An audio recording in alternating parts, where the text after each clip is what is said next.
Sua Igreja em Células, formando líderes de excelência, Sabá Liberal e Abe Uber. Capítulo 11. O líder de célula.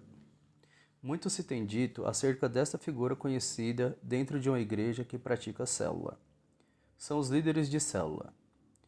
Eles são responsáveis, na maior parte do tempo, pelas pessoas que frequentam suas células.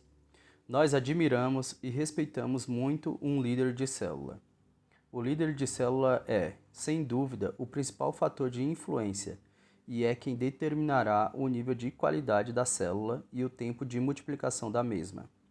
É difícil afirmar, e também deve ser difícil ouvir como líder de uma célula, mas o fato é que, se uma célula vai bem, o líder tem uma grande parcela de contribuição, a maior parcela com certeza, mas o contrário também é verdade.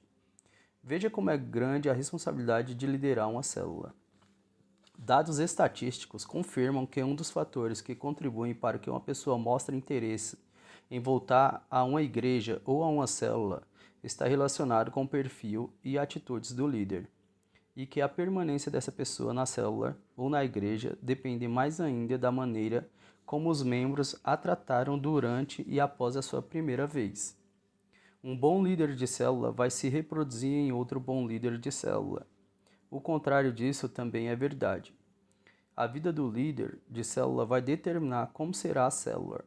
Numa família, a tendência é os filhos serem uma cópia dos pais.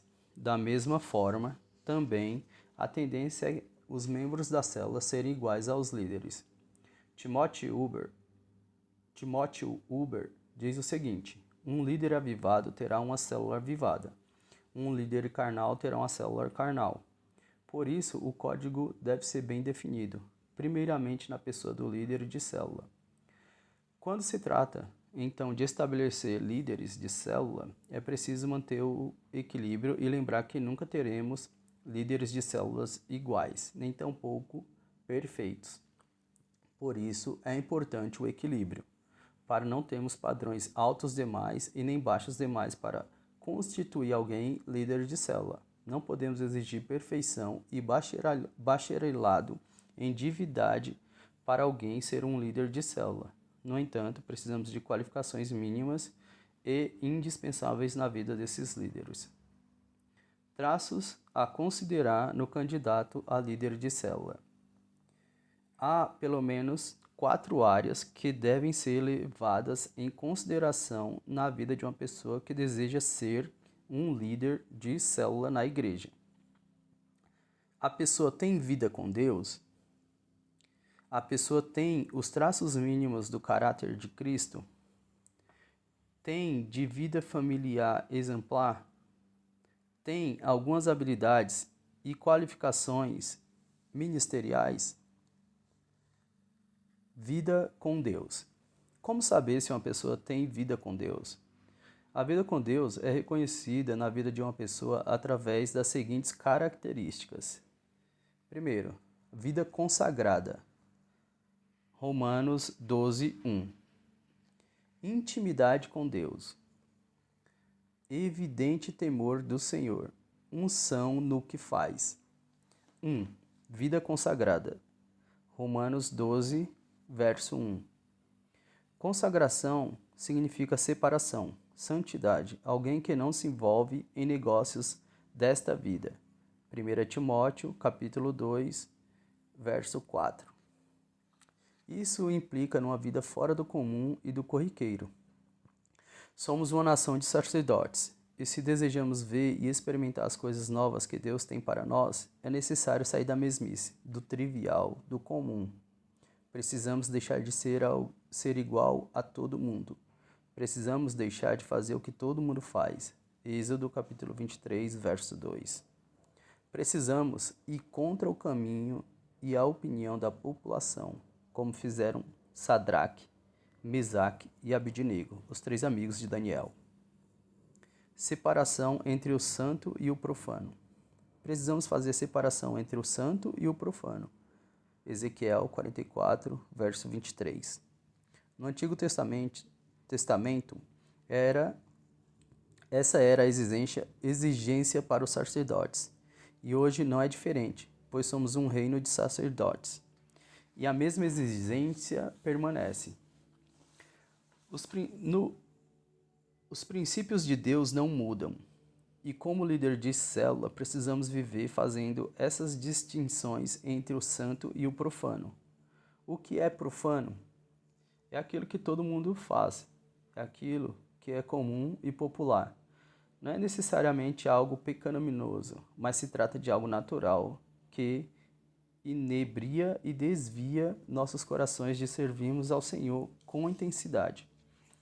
Como líderes, não podemos ser como aqueles crentes permissivos, cuja vida se limita a gastar todo o seu tempo com coisas banais, naturais e mundanas, como novelas, leitura mundana, filmes inconvenientes, música profana, roda de conversações vãs.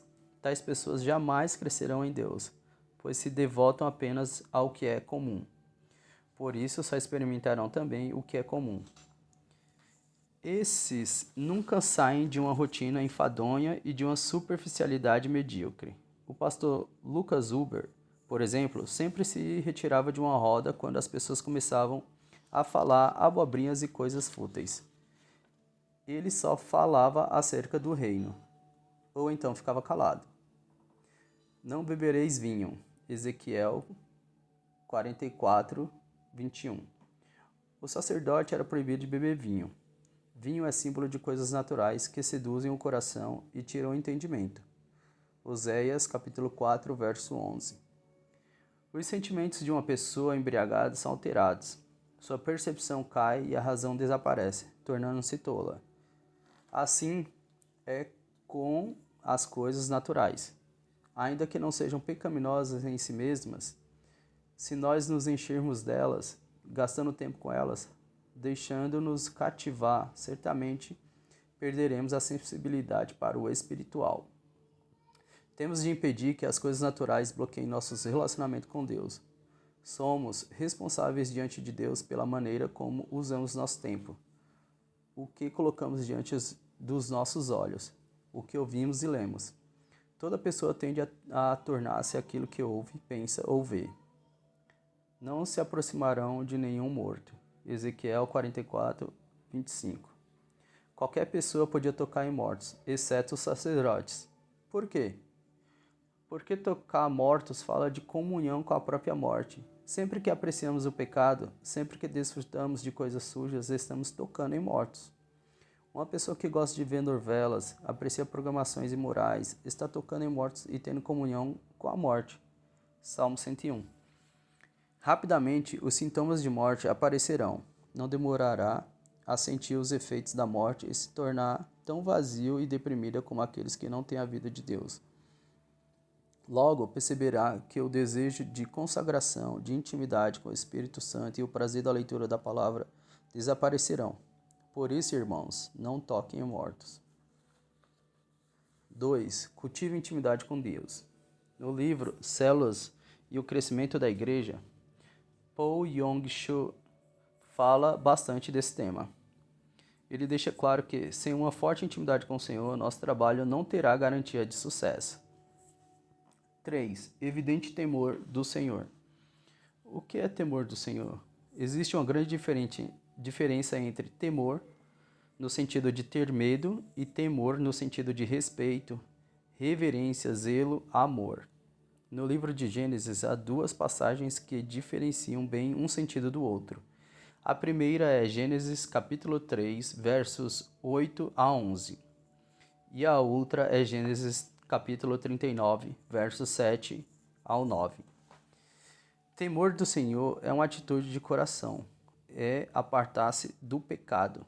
Provérbios capítulo 3, versos 7 e 8. Provérbios capítulo 8, verso 13. Provérbios capítulo 24, verso 21. A falta de temor do Senhor impede o crescimento espiritual de qualquer pessoa.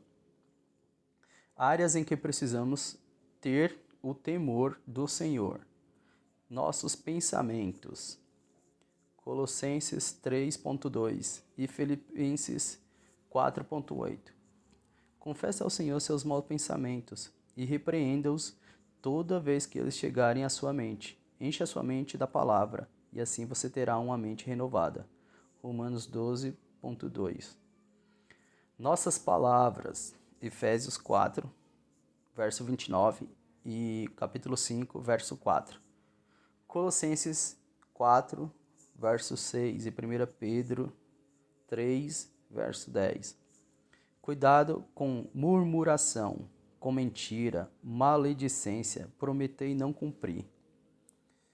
No que escutamos, tudo que ouvimos fica gravado no nosso subconsciente. Por isso, cuidado para não inclinar seus ouvidos para fuxico e fofocas, músicas profanas, piadas e coisas que não edificam. No que olhamos e lemos, decida olhar e ler só coisas que enriqueçam sua alma e seu espírito. Como usamos nosso dinheiro? Boa mordomia e moderação, cuidado com as dívidas. No modo de nos vestirmos. No modo de nos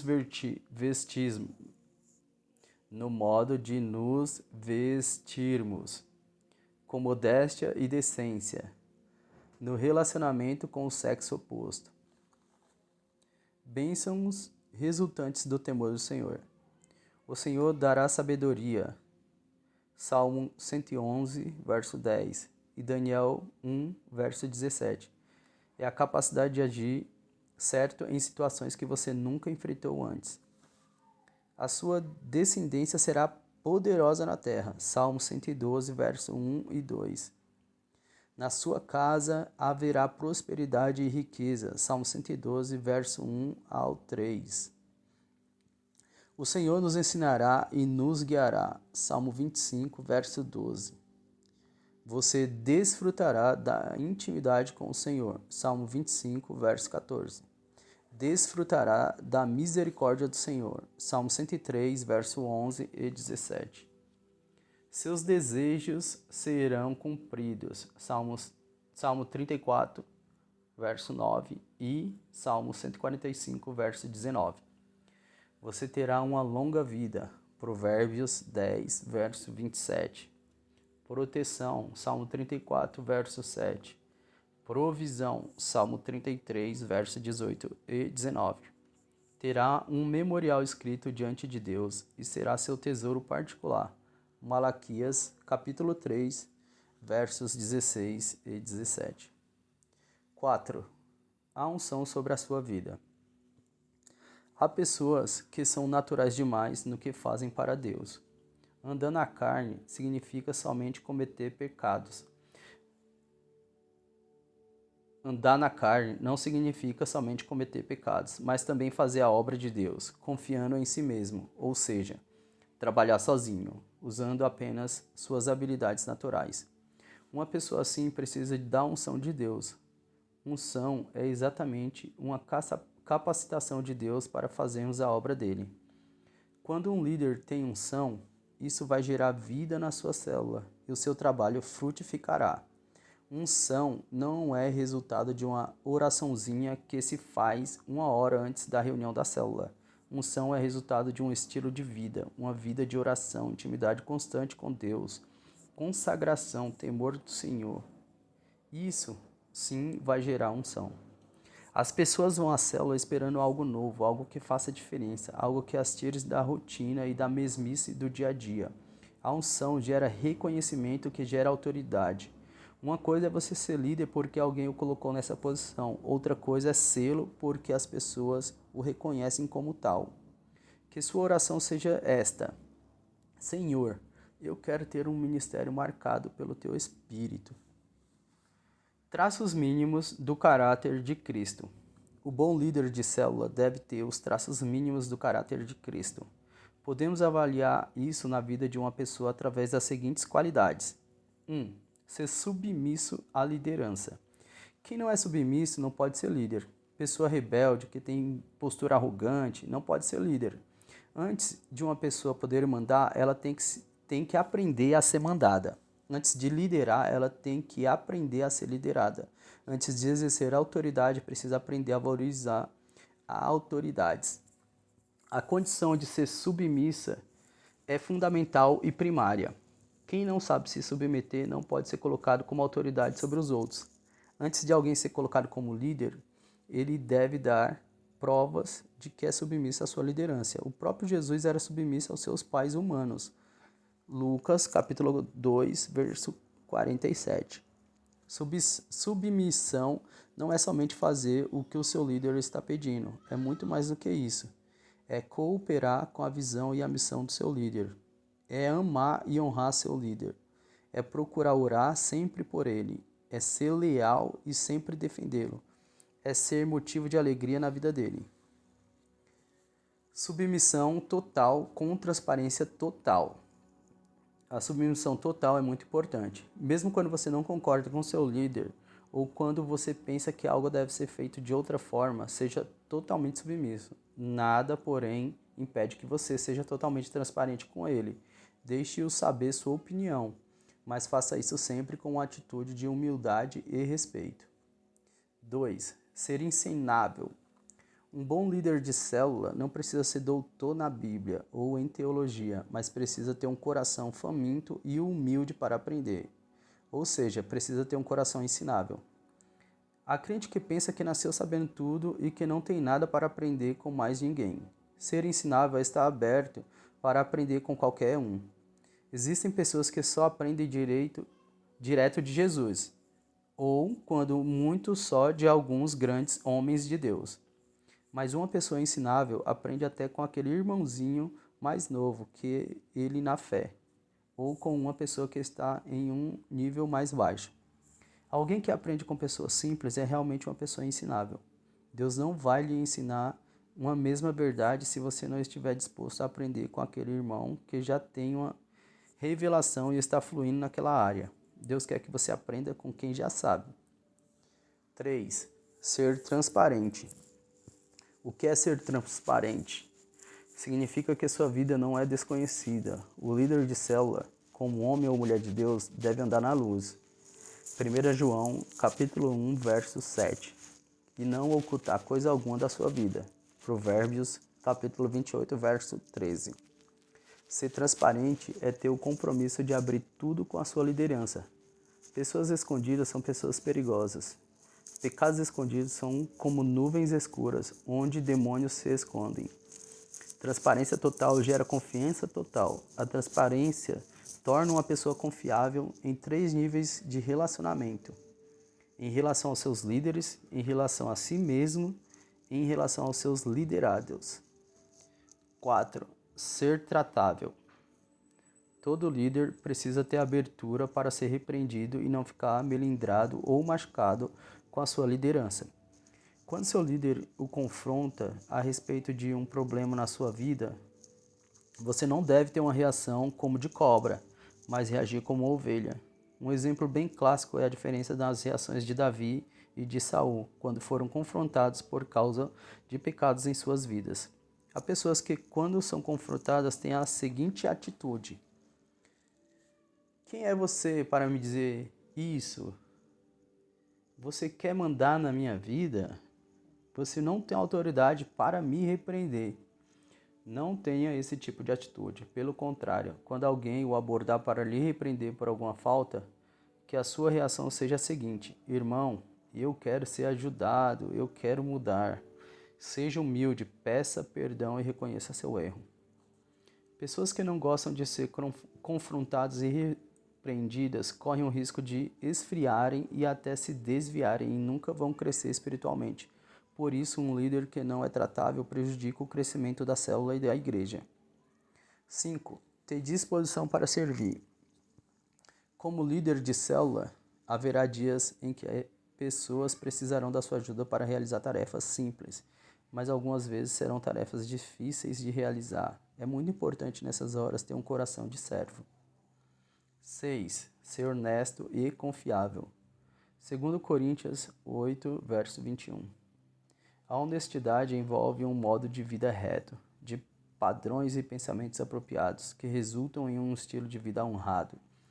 A desonestidade já se tornou um modo de vida na sociedade. Aspas. Homens honestos estão em extinção, fecha aspas, dizem algumas pessoas. A verdade é que Até dentro do contexto da igreja, o estilo de vida honesto às vezes é escasso. De maneira bem simples e geral, ser honesto é ser verdadeiro e confiável. É devolver aquilo que pede emprestado. É não tecer elogios falsos. É não fazer negócios sem trapaças. É não colocar gato no contador de energia elétrica. É não sonegar impostos. É não colar na escola. É não fazer propaganda enganosa sobre um objeto que você quer vender. É devolver quando lhe dão dinheiro a mais no caixa do banco ou como troco numa compra, e não ficar justificando ser isso uma bênção de Deus. Vida familiar exemplar. Um líder de célula, mesmo que não seja um pastor ordenado, é um pastor na prática. E a exigência bíblica em relação à família para quem desempenha tais funções é a seguinte: é necessário, portanto, que o bispo seja esposo de uma só mulher, que governe bem a sua casa, criando os filhos sob disciplina, com todo respeito, pois se alguém não sabe governar a própria casa, como cuidará da igreja de Deus, ou célula? 1 Timóteo 3, 2, versos 3 e 4. Ora, se alguém não tem cuidado dos seus, e especialmente dos da própria casa, tem negado a fé e é pior do que o descrente. 1 Timóteo, capítulo 5, verso 8. Estamos convencidos de que é muito difícil e pesado tentar fazer a obra de Deus tendo coisas para acertar no relacionamento familiar ou tendo uma família complicada. Nenhuma família é perfeita, porém é preciso perseguir alguns princípios e valores que são indispensáveis numa família. Esses princípios precisam ser resgatados a qualquer preço e colocados em prática, se quisermos ter uma família bem ajustada. Vejamos alguns. Culto doméstico. O casal orar juntos diariamente. O princípio de inculcar nos filhos a palavra de Deus, contando histórias da Bíblia, vídeos evangélicos, decorar versículos. Investir em literatura para os filhos. Observar o princípio da disciplina na hora certa e do jeito certo. Observar o princípio de orar sempre pelos filhos e com os filhos. O princípio de ler mais livros sobre a vida familiar. O princípio de ser rápido para pedir perdão após uma ofensa contra o cônjuge ou filhos. Não se ponha o sol sobre a vossa ira. Efésios capítulo 4, verso 26. Muitas esposas feridas com maridos que nunca pedem perdão. O princípio de separar tempo para a família. Se sua família é prioridade na sua vida, então deverá ser na sua agenda. O princípio de buscar ajuda e conselheiros confiáveis quando necessário. Habilidades e qualificações ministeriais.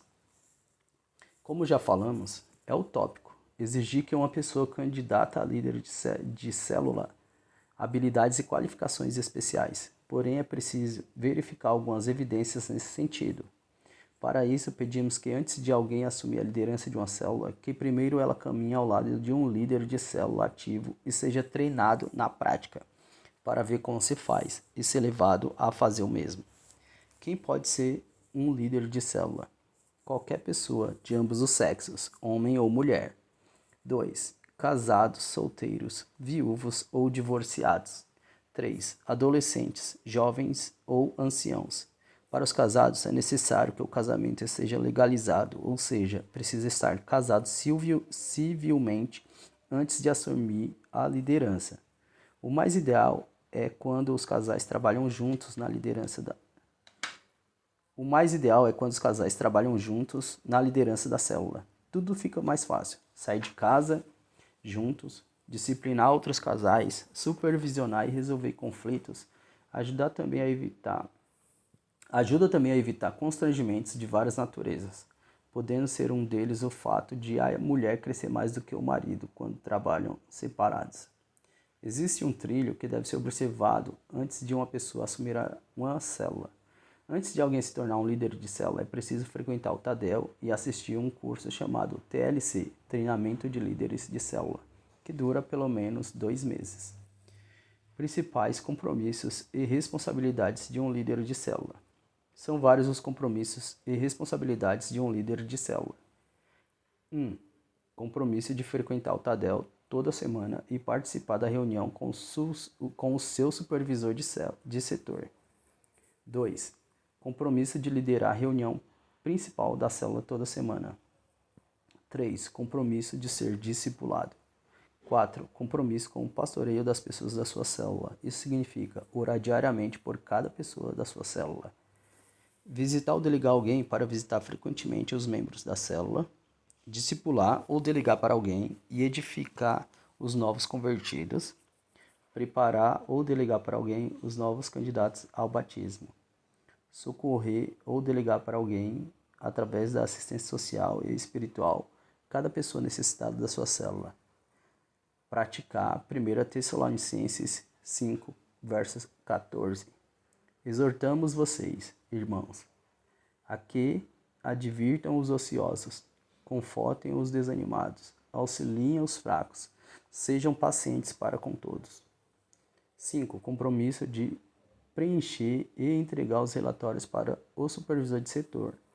6. Compromisso de repassar a oferta da célula para seu supervisor toda semana.